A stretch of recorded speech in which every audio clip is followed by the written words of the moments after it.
by saying that there's one insight that has really gone viral. This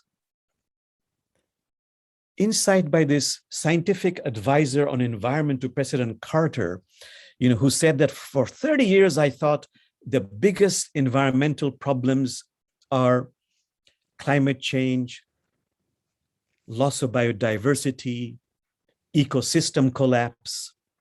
And with 30 years of good science, we could take care of that. But now he says, I realized the biggest environmental problems are actually selfishness, greed, and apathy.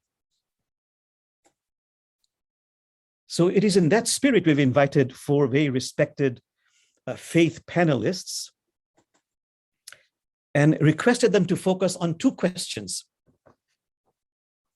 Number 1, what, if any, is the spiritual and or moral imperative in your faith spiritual tradition that guides humankind to accept individual and collective responsibility for the current condition of Earth and the climate crisis we are in at this time? That's the first one. Second one is, what role do you think faith/spiritual leaders and their followers can and should play in reversing climate disaster? The only sad part about this is because of our limitation of time, each presenter in the faith panel will speak only for 5 minutes. We requested them that, and I've got a timer, and when 4 minutes are over, only 1 minute left, I shall make a sound on the bell, and hopefully you'll take just 1 more minute after that. And first of all, deeply grateful for your willingness to volunteer to speak to us. So the first one I'm going to ask is Brother Ken Workman. And by the way, I'll make some very brief introduction. You'll find a fuller description in the website of Northwest Interfaith of these panelists I'm talking about. So the first one I'd like to go ahead and speak for 5 minutes is Ken Workman, who is an enrolled member of the Duwamish tribe, past president of the Duwamish tribal services, and as you've heard, the 5th generation great-grandson of Chief Seattle. Brother Ken. Thank you, Brother Jamal.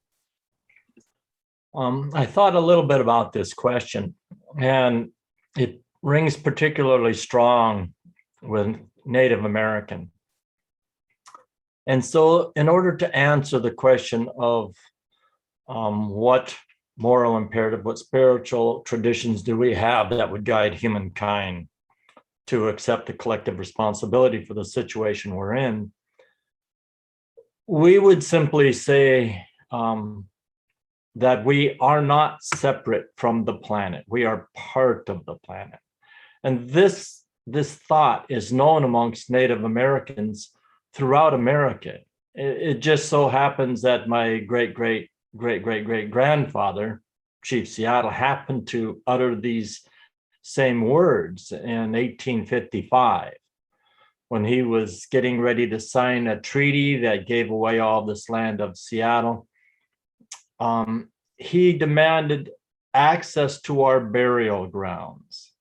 And I tell you this so that you will know that we consider ourselves to be part of the earth and not separate.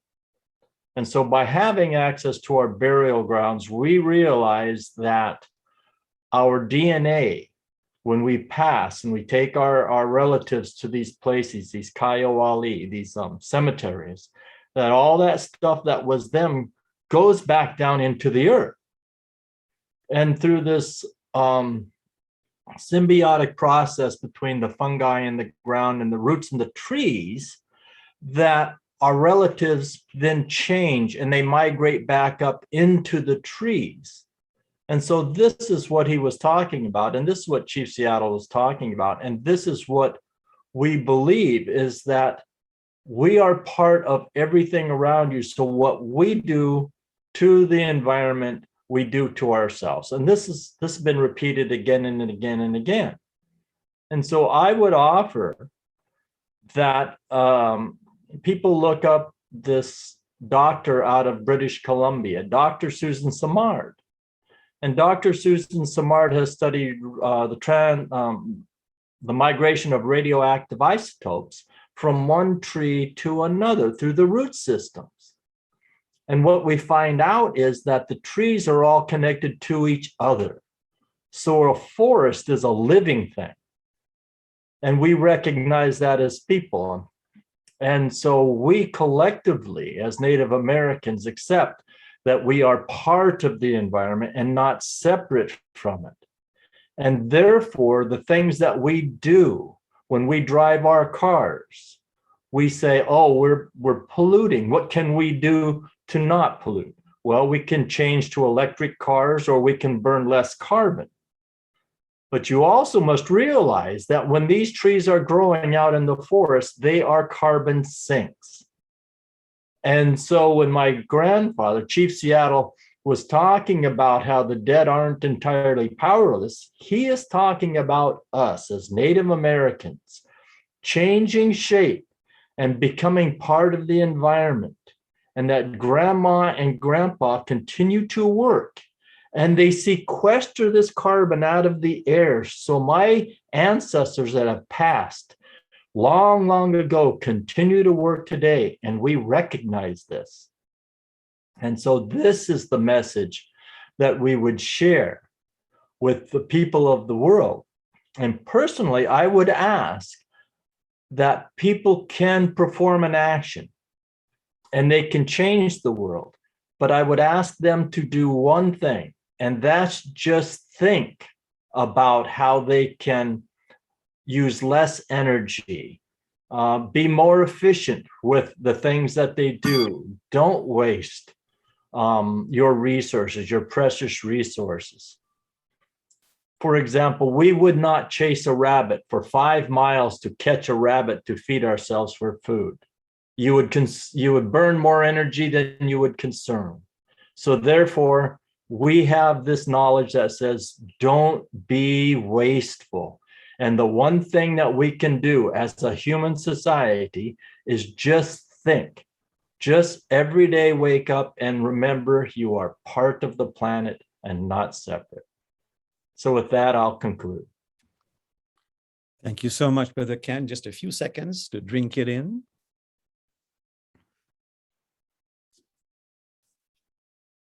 Next is Reverend SeiFu Anil Singh-Molares, who is a Zen priest, deeply steeped in spirituality and religion, and head of a global nonprofit association called Spiritual Directors International. Reverend SeiFu.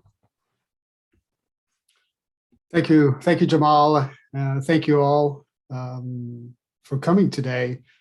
So I'm going to say a few words about, I'm a Zen Buddhist, but I'll speak about through a Buddhist lens about some considerations, spiritual considerations that are paramount in Buddhism.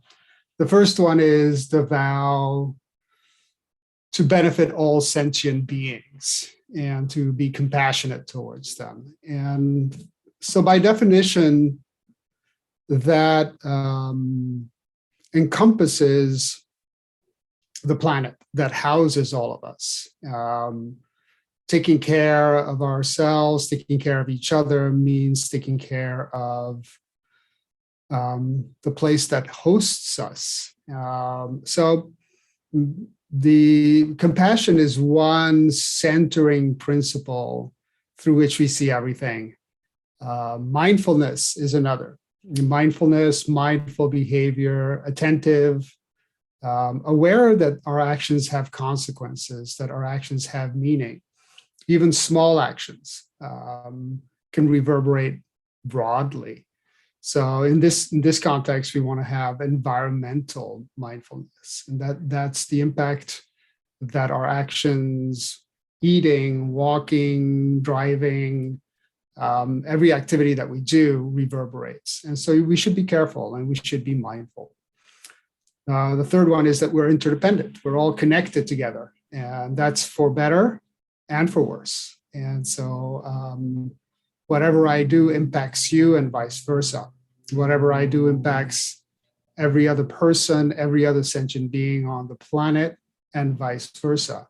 And not just in this generation, but through all time, right? So the actions of the past, of past members, impact our actions today. Our actions today impact people who we will never see in this body.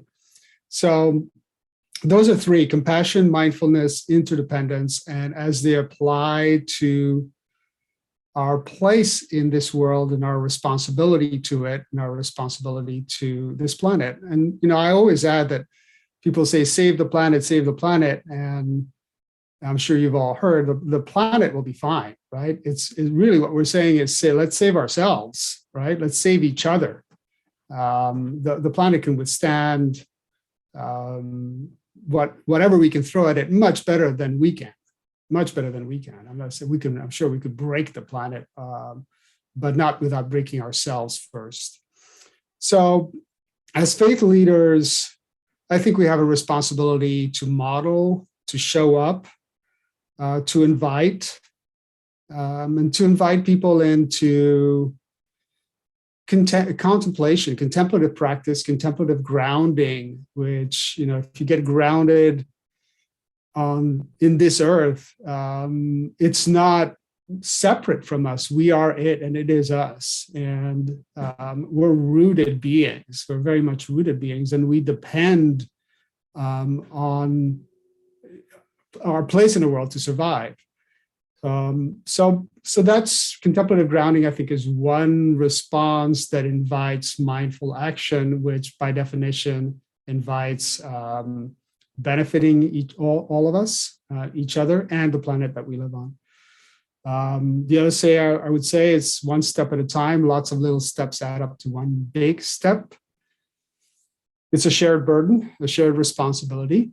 And so with that, the last thing that I would invite everyone today, after seeing these wonderful videos, is what is one more thing that each of us can do starting from this meeting, moving forward. One more little action that is going to benefit our planet. And whether it's the level 1s through level 4, or engagement with other organizations, or planting a tree, or walking instead of taking the car, whatever it is, that we all resolve to make one more little step, because they all add up. So that's my bit. Thank you. Thank you so much, Reverend SeiFu. And once again, a few seconds of contemplation, allowing this to really perfume our hearts, as the sages would say.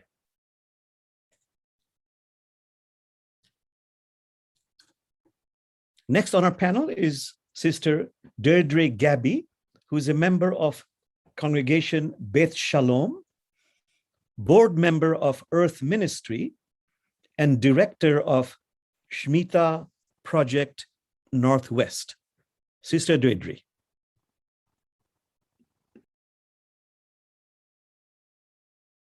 You're muted. Thank you, Brother Jamal, and to everyone who's participating today. Good afternoon, and thank you for inviting me to speak. I will speak on behalf of the Jewish faith, and in particular, my work to elevate awareness of one particular mitzvah or commandment in Judaism known as the Shemitah year, or the year of release. In 2019, the conservative movement in Judaism sought a halakhic or legal answer to the question: in a world facing the urgent challenges of climate change and environmental degradation, how should a Jew live? What does Jewish law require in the matter of sustainability? The surprising response to this question identified that our overarching purpose is to make the world a place that is habitable for this generation and those to come. The transmission of a living world from one generation to the next, Lador Vador, was identified as the fundamental commandment in Judaism, the one from which all others spring.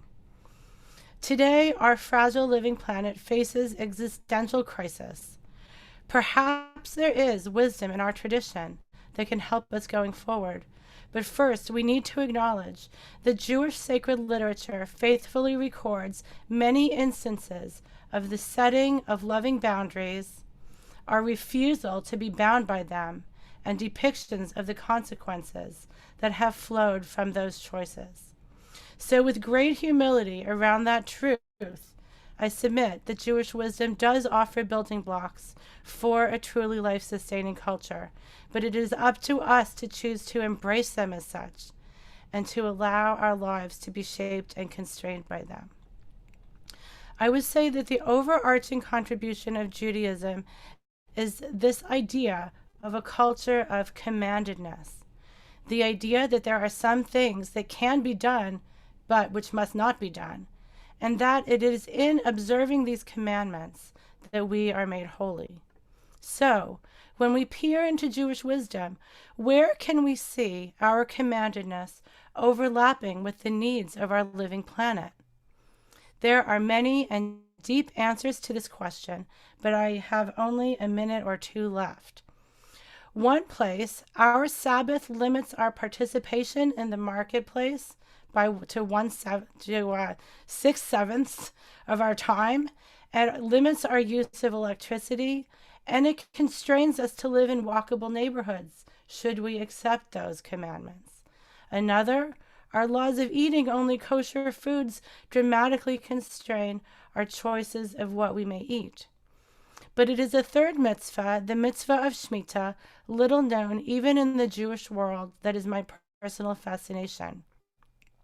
Shmita is a 7-year cycle, analogous to the weekly cycle of days, which gives 1 year of complete rest to the land out of every 7. During a Shemitah year, no agriculture is permitted. People may eat only what grows without human intervention, locally and in season. Food is ownerless and belongs equally to everyone, including the wildlife. Hoarding is prohibited. In a Shemitah year, debts are released, and after 7 Shemitah cycles, the entire economic system is rebalanced. Known as the Yovel or the Jubilee year, it restores to every person a productive allotment. The organization which I helped to start, Shemitah Project Northwest, exists to invite the practical exploration of an open-ended question. What can Shemitah be to us today? Today, maybe it's a little free food pantry or the restoration of a nearby salmon stream. Maybe one day it will be a year of lovingly silenced seas, untrammeled beaches, cessation of agricultural pollution, and focused international attention on restoring ecological well-being across the globe. Imagine a world with no weekends, and then trying to bring the idea of a day of rest into the world. That's where we are now with Shemitah, bringing the idea of a year of rest to the world, imagining it, making a case for it, taking first steps, and bringing it to life. I welcome your questions in the chat or following this program. Thank you so much, Sister Deirdre. And once again, just a few moments of reflection, allowing it to percolate within us.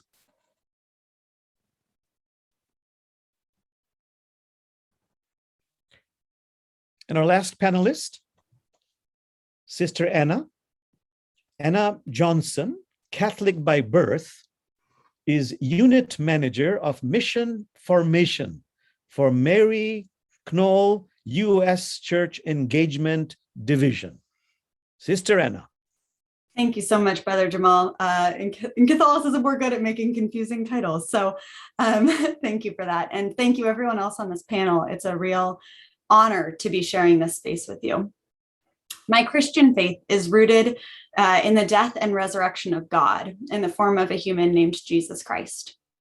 At its very heart, Christianity is centered on a person who gave up everything to show that in giving up, we receive an overwhelming abundance of love and justice. Throughout his life, Jesus gave up social standing through choosing to stand with people who are most on society's margins, people who were poor, sick, of disrespected professions, women, and more. He gave up his own bodily comfort through fasting from food and drink while in the desert for 40 days. He gave up pride through washing the feet of his disciples and taking the form of a servant. He gave up seeking and working for traditional hierarchical positions and an ability to gain public recognition by challenging the laws of the land and practicing civil disobedience. He gave up norms of making people with power comfortable. He gave up friendships and familial relationships to continue to press people to have a greater understanding of love, challenging them by saying, your definition of love is not yet big enough. Keep growing. And then he gave up his life in pursuit of building what many of us have transitioned to calling the kingdom, that place where we are called to be working towards, where justice reigns and all live in harmony. By giving up, he showed us that we are called to something greater, that we are called to live in authentic, full-hearted relationship with each other and all of creation, what our St. Francis calls our sisters and brothers. In Greek, there's a word for this, kenosis. It means self-emptying or sacrificing for the greater good, for the whole of each other. Dr. Sally McFaig, a Christian theologian, pointed to this clear call to live in such a way that all might flourish. This way, she argues, is the kenotic interpretation of Christianity, the odd arrangement whereby in order to gain your life, you must lose it. The way of the cross, she says, is a total self-emptying so that one can receive life, real life, and pass this life on. Our US society in this day is drastically out of balance with this call to live in a way which allows us to live this real life. Our culture encourages people to augment their social standing, their hierarchical positions, our comfort, and more. And we are told that the way to achieve these goals is through financial security, acquisition of more material possessions, making those who are wealthy and powerful more comfortable so that they in turn like us and reward us. Unfortunately, this working of our society is driving ecological destruction because it demands that we put profit over people, economic growth over ecological growth, and expansion at the expense of anything that stands in its way, which often is the earth. This is what has led Pope Francis to call it our throwaway culture, which pertains to both people and planet and is one of what he calls our greatest sins. The Christian faith calls all believers to a sense of this kenosis, a sense of giving up these unsustainable models of consumption in order to seek real full lives for ourselves and all of our ecological siblings of this planet in the present and the future. As part of this as well, our Catholic faith tradition includes what we call Catholic social teaching tenets, or guidelines of how we are called to live our lives. One of these tenets is called preferential option for those who are poor and vulnerable. This teaching directs all Catholics, whenever we make decisions, that we are called to make those decisions with a preferential sense of listening to or hearing the needs of those who are poor and vulnerable, those who will be impacted by the decisions we are making. Pope Francis recently said, if today you ask me for you, who is the poorest of the poorest of the poor, I would say Mother Earth. This means that as Catholics, whenever we make a decision, we are bound by our faith to have a preferential seat at the proverbial decision-making table for the earth. We have to take into account the impact that our decisions will have on creation, not just in our personal lives, but in our workplaces, our places of worship, our other organizations that we belong to. So what role do we have to play in reversing the climate disaster as faith leaders? Our faith points us towards a calling beyond what societal norms call us towards. Society calls us towards reckless, never-ending, unsustainable growth. Yet our faiths, as all have been talked about on this panel, call us towards right and just relationship with each other and all creation. In addition, as faith leaders, it allows us an entree into the lives of our parishioners and fellow believers, minds and hearts that can speak outside of these societal norms. Now more than ever, in the midst of this disrupting pandemic, which dislodges people from their habits, we know that whoever shows up to our faith gatherings are people who are choosing to show up there with intention. And these people are people who are CEOs and janitors. They're retired, they're students, they're across the social norms. And so we have an ability to speak to the hearts and minds of those at every level. So ecological health calls us towards a holistic approach to our life on this planet, integrated fully with each other and all of creation through a mentality of kenotic abundance. Thank you so much. Thank you so much, Sister Anna. Once again, let's be still for at least 1 minute. And in this 1 minute, I'd love all these panelists to really ask yourself, do you have a question for the other in this interactive faith action panel? Because we have a few minutes, we're running a little bit late. We'd like to see some interaction between the panelists. Any question you have for the other, I'll be quiet. Think about that. And if among those participants, if you have a burning question, put it in the chat box and direct it to the person you want to ask. And maybe in the breakout room or the social time, we can answer those. Thank you. A moment of silence. Okay, my dear friends, my dear panelists, brothers Ken, SeiFu, sisters Deirdre, and Anna, do you have any question for the other? You can unmute and just ask. Sure, I have one. Please go ahead. And you can direct to anybody you want to. I'm going to direct it to all three. I have a friend, you may know, his name is Bayo Komolafe, and Nigerian, lives in India, and he has this saying, which I think is very relevant to what we're speaking about today. So the times are urgent. The times are urgent. Let us slow down. The times are urgent. Let us slow down. And the world is on fire, right? I mean, this is what we're talking about today from a climate perspective. And I think the instinct is to just rush in, and we need to do something, and it needs to be active and vital, and we need to be like fire, men and women rushing to contain the fire. And yet we'd probably be better served by slowing down and being more deliberate. So I wonder, from each of your perspectives and that of your spiritual traditions, how if that resonates, and what echoes it might invite from you. Maybe, Ken, you can start, and then Deirdre and Anna can follow. So, Reverend SeiFu, thank you so much for that question. Again, a few moments of silence while you ponder on it, and I would request you to give brief and succinct answers. There are three of you. And just a few moments of silence.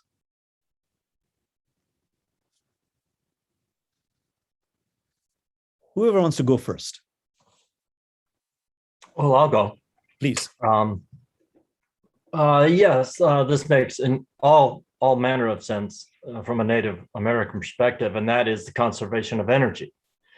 Do not waste your energy running around in circles and going fast.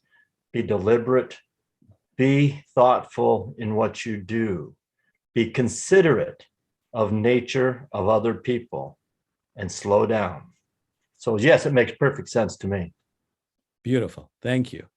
Who wants to go next? I'll go next. It makes what I would love to, what it evokes for me, what it calls to mind for me.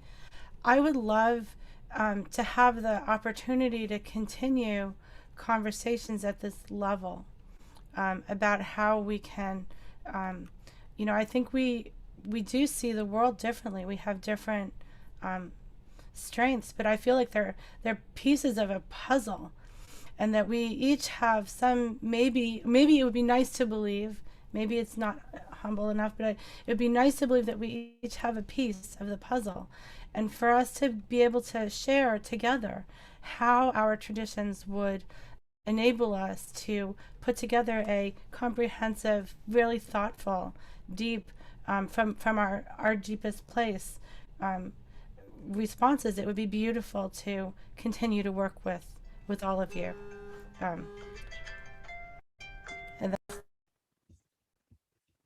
Great, thank you so much. Thank you, Sister Deirdre. And just a few seconds of silence. Okay, because I'm psychic, I know the next one is Sister Anna.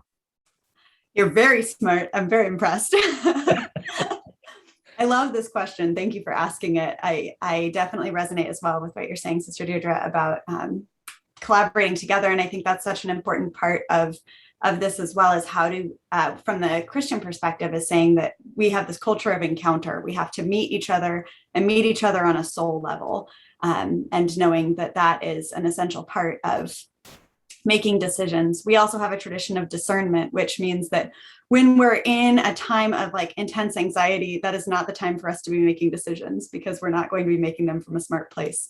But rather we need to be still and listen for what we call the still small voice of God, where that's coming through. So I love that question. Thank you.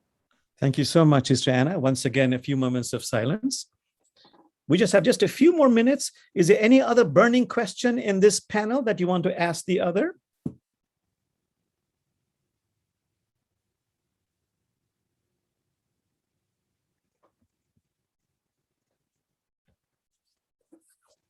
I guess not. If not, just very briefly, and I'll be quiet for a little while, just think about it. What is it, one thing more you want to say from your tradition that you did not have time to say because you were limited by those 5 minutes?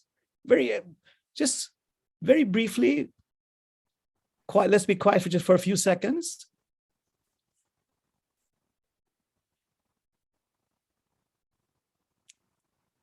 Okay.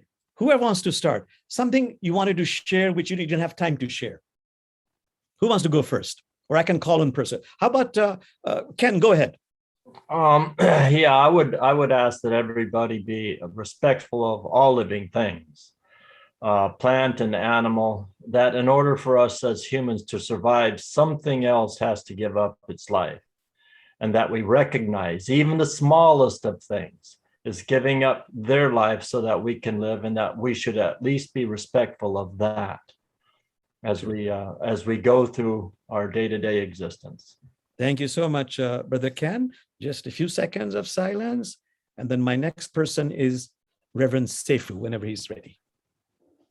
Thank you, Jamal. So mine is probably a reiteration of what I said, but it's really an invitation to be mindful, intentional, and contemplative, right? To pay attention.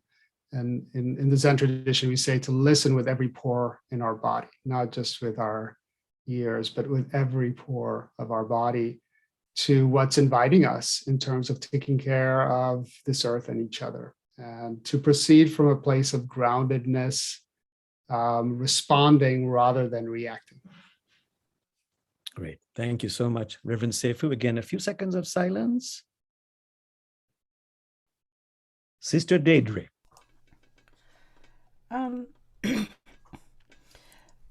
I would say, and I think that this is in common with others, is that there's this idea of like the place of the hierarchical place of the human being in creation and the Jewish creation story, and this idea that the human being was created last, and there's a word that's used that is, I think, misunderstood, but it's taken as very hierarchical, this idea of human beings having dominion, and I think that it's very the way that we should cast that idea, the way that we should interpret it, is that it's clear that we have power because of our technology and our intelligence, and that gives us a certain capability within the natural world, but that we should view this as